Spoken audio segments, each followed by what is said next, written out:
오늘은 주님께서 가르쳐주신 기도, 그 마지막 기도문을 통하여서 주의 말씀을 듣는 날입니다. 킴벌리 커버거의 지금 알고 있는 걸 그때도 알았더라면이라는 유명한 시가 있는데요. 제가 그 일부를 좀 읽어드리겠습니다. 지금 알고 있는 걸 그때도 알았더라면 내 가슴이 말하는 것에 더 자주 귀 기울였으리라. 더 즐겁게 살고 덜 고민했으리라. 사랑에 더 열중하고 그 결말에 대해선 덜 걱정했으리라. 설령 그것이 실패로 끝난다 해도 더 좋은 어떤 것이 기다리고 있음을 믿었으리라. 어떤 마음인지 좀 공감이 가시죠. 우리도 같은 마음이지 않습니까? 그 옛날에 어떤 그때 지금 알고 있었던 것을 알았더라면 다르게 선택했을 것 같다.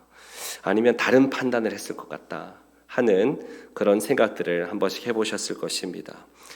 지금이라고 하는 이 시간도 이 어느 과거의 시점에서는 미래이지요. 우리 사람들이 나중에 어떻게 될지를 안다면 이 현재를 전혀 다른 방식으로 살아갈 수 있을 것입니다.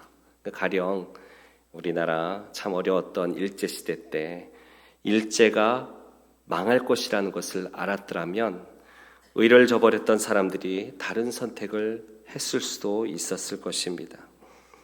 일의 결말에 대한 바른 믿음이 있다면 지금 그 일을 대하는 방식이 어떠해야 하는지에 대한 아주 소중한 지혜를 얻을 수 있습니다. 그러니까 오늘을 정말 바르게 살아가기 위하여서 우리는 마지막에 관심을 두어야 합니다. 정말 마지막에 어떤 일이 있을까? 그러나 현대인들은 마지막에는 관심이 없습니다. 그냥 지금 하며 지금 당장 발등에 떨어진 불을 끄는데 마음이 몰입되는 나머지 지금을 즐기거나 아니면 가까운 적당한 미래를 꿈꾸면서 그 즐거움을 위해 막연한 즐거움을 위해서 투자하듯이 허겁지겁 살아가다가 인생의 마지막을 경험하게 되었을 때는 허망해지고 인생을 안 산 것 같고 다 놓쳐버린 것 같고 하는 오류를 범하기도 하는 인생의 모습들을 직간접적으로 보기도 합니다. 오늘 본문 말씀은 예수님께서 가르쳐 주시는 기도의 마지막 부분인데요. 그 마지막은 간구가 아니라 다른 것을 담고 있죠. 그게 뭔가요? 찬송입니다. 이 찬송은 특별히 송영이라고도 하는데요. 영광을 찬송하다라는 뜻입니다. 영광을 찬송하는 겁니다. 나라와 권세와 영광이 아버지께 영원히 있습니다 라는 찬송입니다. 이 기도는 찬송이면서 또 아주 중요한 지혜를 담고 있는데요. 그 지혜는 우리의 모든 마지막에 대한 아주 중요한 지혜입니다. 우리의 모든 마지막, 이 온 우주의 모든 마지막에 대한 아주 중요한 지혜입니다. 마지막을 아는 사람은 지금을 다르게 살아갈 수 있다 했잖아요. 근데 그 마지막에 대한 아주 중요한 지혜가 이 기도 속에 담겨 있습니다. 마지막이 뭐라는 걸까요? 마지막은 하나님께 영광 올려드리는 찬송이라는 것입니다. 여러분, 이 온 우주의 마지막은 하나님께 영광 찬송하는 것입니다. 하나님의 영광이 드러나고 하나님이 찬송받으실 것입니다. 성경은 일관되게 그것을 증언합니다. 시편은 성도의 기도이잖아요. 고난과 역경과 좌절과 절망과 깊은 수렁을 맛보았던 성도들이 치열하게 기도한 게 시편인데 시편의 마지막 절은 무엇으로 끝나나요? 할렐루야로 끝납니다. 그러니까 그 모든 고난과 어려움과 그 모든 아픔의 시간들이 있었지만 그러나 성도의 간절한 기도는 찬송으로 마무리됩니다. 그 믿음의 사람들이 경험한 것은 결국 하나님의 영광을 찬송하는 은혜를 주께 고백하는 것입니다. 성경의 마지막인 요한계시록도 영광의 찬송으로 마무리가 됩니다. 예수님께서 이 기도의 마지막을 찬송으로 마무리하게 하시는 중요한 이유가 있습니다. 마지막 찬송이 우리의 현재를 바르게 살아갈 수 있는 대단히 중요한 근거와 이유를 담고 있음을 우리에게 알려주시기 때문입니다. 이 마지막 찬송이 우리가 이 인생 속에서 어떤 역경과 어려움과 환난도 이겨나갈 수 있는 중요한 도구가 되기 때문에 그렇습니다. 왜요? 마지막은 하나님의 승리와 영광의 찬양으로 끝날 것이기 때문에 그렇습니다. 한번 따라 하시겠습니까? 다 이긴 전쟁입니다. 다 이긴 전쟁, 이미 이루어진 하나님의 승리와 영광이 이 기도 속에서 선포되고 있습니다. 주님이 그것을 선포하고 찬송하며 나아가라 하십니다. 너의 기도의 마지막은 이 찬송이 되게 하라 말씀하십니다. 그래서 이 기도 속에서 우리가 정말 주께서 가르쳐 주시는 그 이유, 우리가 정말 우리 모든 삶의 문제 속에서 맞이하는 여러 가지 어려움과 힘든 것들을 이겨나갈 수 있는 근본적인 능력이 될 수 있는 그 이유가 되는 마지막 찬송이 담고 있는 아주 중요한 지혜가 오늘 말씀의 주제입니다. 이 찬송을 할 수 있다면 오늘 현재를 바르게 살 수 있습니다. 어떤 어려움이 있어도 극복할 수 있습니다. 고난을 이길 수 있습니다. 그러니까 요제프 비티라고 하는 이 신학자이고 또 작가인 분이 있는데요. 이분은 사람의 삶을 정확하게 보려면 그의 시작이 아니라 종말을 봐야 한다라고 말을 합니다. 그러니까 시작을 보는 것보다 종말을 봐야 한다. 죽음에서부터 오히려 시작해야 그 사람의 진정한 삶을 파악할 수 있다. 이렇게 이야기를 합니다. 왜냐하면 그렇게 할 때에만, 그러니까 마지막 점에 있을 때에만, 처음 도착 목표로 삼았던 그 지점에서 바라볼 때에만 그 사람이 걸어왔던 모든 길들이 담고 있는 비밀, 이유, 그 의미들이 보이기 때문에 그렇다는 것입니다. 그래서 이는 이와 같이 말해요. 역사의 비밀도 오직 그 종점에서 바라볼 때 파악할 수 있다. 마지막에 갔을 때 파악할 수 있다. 여러분, 찬송은 종점에서 바라보는 믿음의 눈입니다. 종점에서 내 이 온 우주의 역사와 내 삶을 바라봅니다. 찬송의 눈으로 살아갈 때 인생에 풀리지 않는 숙제들이 내 머리가 아니라 내 가슴에서, 중심에서 풀립니다. 이 찬송을 할 때, 그리고 기도하며 믿어지고 함께 선포가 될 때 그 자리에 임재하시는 하나님의 나라를 누립니다. 이 찬송이 담고 있는 내용은 바로 하나님 나라의 본질입니다. 이걸 선포하라는 거예요. 그 본질은 뭡니까? 하나님의 나라는 어디에 있다는 것이에요? 아버지께, 하나님 아버지께 있습니다. 사람에게 있는 것이 아닙니다. 다 영원히 아버지께만 있습니다. 예수님이 오셨을 때 많은 기적들과 가르침에 놀랐던 사람들이 예수님께 하나님의 나라에 대해서 물었습니다. 보통 사람들은 예수님께 성경에 보면 하나님 나라에 대해서 물을 때 때를 묻습니다. 본질을 묻는 것이 아니라 시기를 묻습니다. 왜일까요? 급하잖아요. 누가복음 17장에 오늘 우리가 읽은 말씀에 나오는 바리새인들도 예수님께 하나님의 나라가 어느 때에 임하겠습니까? 시기에 대해서 묻습니다. 그런데 예수님은 뭐라 대답하시나요? 우리 20절, 21절에 보면 하나님의 나라는 볼 수 있게 임하는 것이 아니요 여기 있다 저기 있다 하고도 못하리니 하나님의 나라는 너희 안에 있느니라. 예수님은 장소로 대답합니다. 예수님, 바리새인들은 시기를 물었는데 예수님은 장소로 대답하시는 이유가 뭘까요? 예수님은 본질을 말씀해 주셔요. 바리새인들이 시기에 대해서 물은 이유는 하나님의 나라의 본질에 대해서 뭔가 오해하고 있는 그들 안에 선입견이 있기 때문이었습니다. 그래서 지금 본질을 오해하면 때가 중요합니다. 지금 나는 지금 필요하니까 내가 원하는 이때입니다. 이때. 그러나 정말 우리에게 참된 행복과 만족을 주는, 기쁨을 주는, 의미를 부여해주고 어떤 고난과 환난도 역경도 이겨나갈 수 있는 하나님 나라의 본질은 어디에 있느냐? 거기에 있습니다. 장소에 있습니다. 근데 그 장소가 어디라는 거예요? 하나님께 있습니다. 사람에게 있는 것이 아닙니다. 이 하나님 나라의 본질을 모르면 우리는 여러 가지를 많이 놓쳐버리게 됩니다.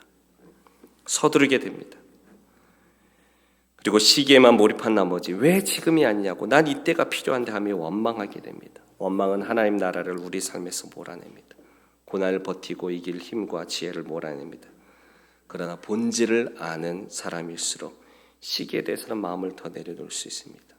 하나님께만 있습니다. 하나님 나라의 본질이 하나님께만 있습니다.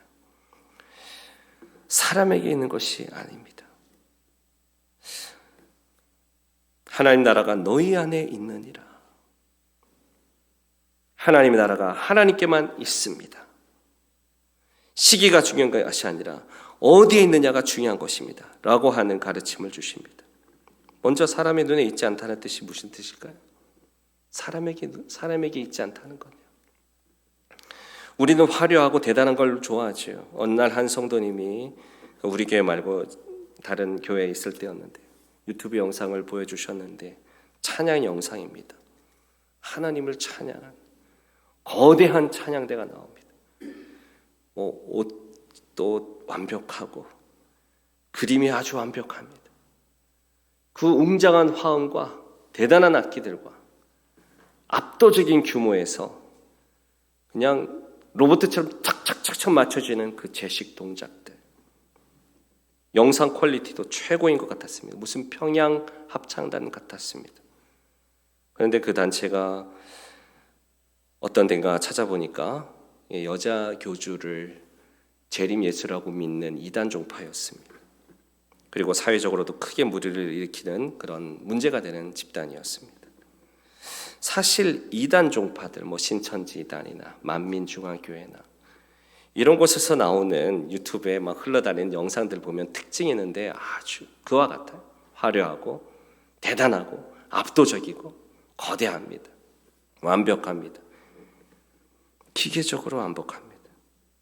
참 안타까운 것은 오늘 기독교 주류 대형 교회들도 그와 비슷한 컨셉을 추구하는 것처럼 느껴질 때가 많아서 그런 모습들을 보면 괴롭습니다.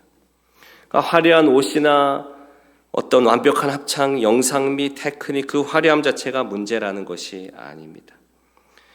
그 영상이나 퍼포먼스에서 보이는 완벽함이 결코 오늘 세상 현실을 전혀 반영하지 않기 때문입니다.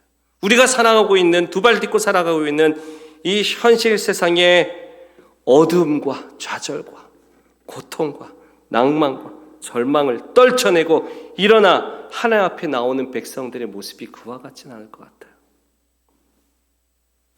그런 의미에서 삶의 자리와 완전 동떨어진 그런 종교 집단들의 모습들이, 거기엔 세상에서 일어나고 있는 슬픔과 고통, 고난을 함께 하시며 아파하시며 기도하신 예수님의 모습이 저에겐 보이지 않게 느껴지더라고요.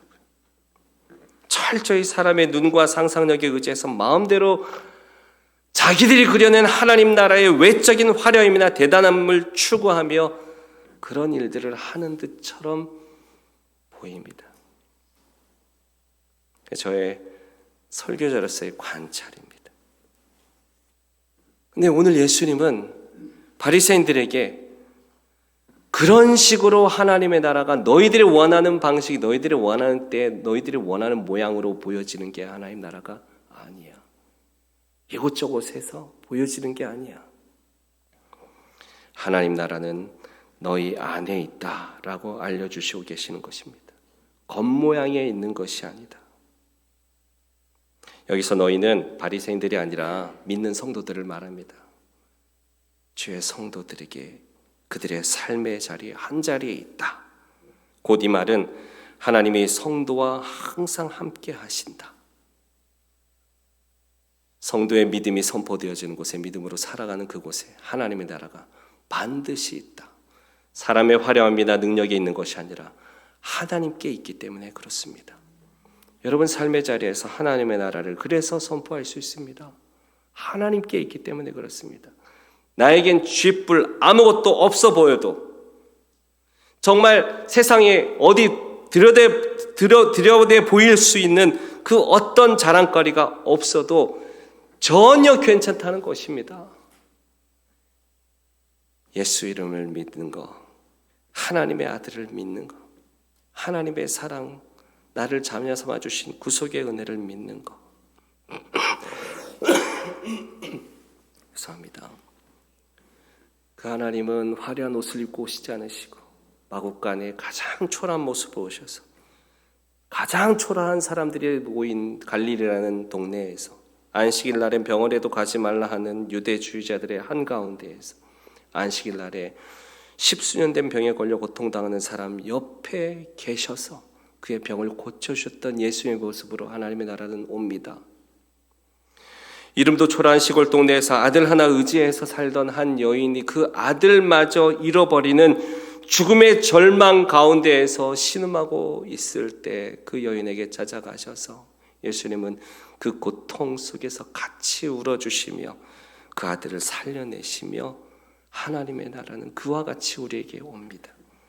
세상에 어려움을 당하고 있는 사람들, 고통당하고 있는 사람들, 상처받은 사람들 곁에 계셔서 그들과 함께 고통당하시며 십자가에서 죽으신 예수님처럼 하나님의 나라는 우리 곁에, 우리 안에, 우리의 삶의 한자리에 있습니다. 그 하나님의 나라를 선포하라고 말씀하십니다. 하나님께만 있습니다. 근데 오늘 성도와 교회를 돌아보면 반성해야 할 포인트가 이것이지요. 마치 사람에게 있는 것처럼 하나님의 나라를 구한다는 것입니다. 물질을 구하고 세상 복락을 구하고 세상 사람들이 말하는 그 모든, 그러나 성경에서는 말하는 그 모든 허망한 것들을 마치 하나님의 나라인 양 착각하며 거기에 마음을 두고 나아갈 때 하나님의 나라는 자꾸 우리에게서 멀어져 가는 것입니다. 하나님께 있습니다. 그리고 하나님의 나라가 너희 안에 있다라고 하시는 주님의 말씀이 담고 있는 중요한 뜻은 오늘 말씀이 이렇게 나와 있죠. 이곳에 있다 저기 있다 그렇게 보여줄 수 있는 것이 아니라고. 하나님의 나라는 너희 안에 있다. 그리고 23절 말씀도 한번 읽어볼까요? 23절 시작. 사람이 너희에게 말하되 보라 저기 있다 보라 여기 있다 하리라. 그러나 너희는 가지도 말고 따르지도 말라. 이 말씀은 하나님의 나라는 바깥에서 볼 수 있는 나라가 아니라는 것입니다. 그러니까 하나님의 나라는 그저 방관자로 있을 때에는 그 하나님의 나라를 맛볼 수가 없습니다. 구경하는 사람이 볼 수 없습니다. 말이 이상하죠. 구경하는 사람들은 하나님의 나라를 볼 수가 없습니다. 하나님의 나라의 비밀을 알 수가 없습니다. 그들에게는 하나님의 나라가 가려져 있습니다. 하나님의 나라는 우리가 그 안으로 들어갈 때에만 비로소 볼 수 있고 맛볼 수 있고 체험할 수 있습니다. 이게 하나님의 나라가 오직 하나님께 있습니다라고 하시는 말씀의 뜻입니다. 나는 구경만 하는 사람으로 살아가겠습니다. 그 말이 아닙니다. 나는 하나님께 그 하나님의 나라가 있음을 믿고 오늘의 삶의 자리에서 이 찬송을 하며 구체적으로 이 찬송을 하는 자로서 살아가겠습니다. 사람에게 달려가지 않고 하나님께 달려가겠습니다. 하나님의 나라로 들어가겠습니다. 결단하는 사람만 볼 수 있는 나라가, 맛볼 수 있는 나라가, 그 비밀을 깨달을 수 있는 나라가 바로 하나님의 나라입니다. 엉뚱한 곳에 서 있으면 아무것도 볼 수 없습니다. 바깥에서는 볼 수 없습니다. 그러나 그 안으로 들어가면 어린아이, 미련한 자, 이 세상에서 가장 멸시받는 사람이라도 하나님 나라를 보고 깨달을 수 있습니다. 바리새인과 가룟 유다와 빌라도 성경에 보면 예수님과 많이 이야기하죠. 예수님 앞에 있었죠. 예수님께 독대하여 질문도 하였던 빌라도 아닙니까? 그들은 예수님 앞에 있었지만 예수님 안에 들어가 있지 못했습니다. 그들은 철저히 세상 군대와 힘을 의지하며 살아가는 세상 나라에 서 있었습니다. 그런 삶에 하나님 나라는 결코 경험되지 않고 예수님을 경험할 수가 없습니다. 나라와 권능과 영광이 아버지께 있습니다. 하나님의 나라는 아버지께 있습니다. 믿고 찬송할 때 지금 내 옆에 지나는 상처와 고통과 죽음과 절망도 이깁니다. 그리고 구경하는 자가 아니라 정말 하나님의 나라를 살아가겠습니다 결단하며 그 삶의 길로 나아가겠습니다 기도하라고 주님은 우리에게 그 길로 초청을 하십니다. 그때 우리는 이 모든 것을, 이 세상을 이기며 하나님 나라의 영광을 함께 맛보게 될 것입니다. 경험하게 될 것입니다. 누리게 될 것입니다. 전라도 영광 염산교회 박물관을 방문했을 때 참 도전이 되는 이야기를 들어서 전에도 한번 나눈 바가 있었던 것 같은데요. 항상 천국의 소망을 가지고 살아가는 사람의 태도가 또 그 삶의 능력이 어떤 것인가를 생각할 때 생각나는 이야기입니다. 당시 남북의 분단 상황에서 또 전쟁 당시에서 거의 전교인이 순교를 당하게 됩니다. 근데 그때 한 포구에서 목에 무거운 돌덩이를 메고 이제 곧 죽음에 임박한 그 자리에서 누군가 기록을 남겨놓습니다. 그러니까 한 어린 자매들의 이야기입니다. 8살 된 동생을 12살 된 언니가 달랩니다. 동생이 벌벌벌 떱니다. 우리가 죽을 거야 언니, 죽을 거야. 12살 언니가 말합니다. 걱정 마, 이제 우리 곧 천국 갈 거야. 그리고 순교를 당한 거죠. 어린 아이들이 죽음을 이길 수 있었던 것은 결국 이 마지막은 하나님 앞에 서는 것, 하나님의 영광과 승리의 찬송이 이 모든 마지막이라는 것을 알고 믿고, 그리고 그 믿음의 눈으로 내 모든 현재의 시간들을 다시 볼 때 바른 선택을 하고 흔들림이 없이 주께서 기뻐하시는 그 길로 나아갈 수 있게 되었던 것입니다. 저와 여러분이 그러한 진리 가운데 서 있기를 간절히 바랍니다. 하나님 나라 구경꾼으로 있지 마십시오. 내가 하나님 나라를 제대로 체험하지 못하는 것 같다. 이유는 무엇인가요? 찬송을 믿지 못하는 거예요. 이 마지막이 어떠할지에 대해서 의심하고 있는 것입니다. 그러나 주님 말씀하십니다. 기도하라고. 이 마지막이 하나님께 있다고. 하나님의 승리와 영광의 찬송이 퍼질 것이라고. 그래서 오늘 너의 삶의 자리에서 함께 하신 하나님 믿고, 그리고 너가 그냥 구경꾼을 잊지 말고 하나님의 나라로 들어가는 사람으로 참여자가 되어서 오늘 믿음의 한 걸음 한 걸음 내딛고 나아가라고 저와 여러분에게 권고하십니다. 주의 말씀 듣고 순종하여 그 나라를 맛보는 저와 여러분 되기를 간절히 바랍니다. 기도하겠습니다.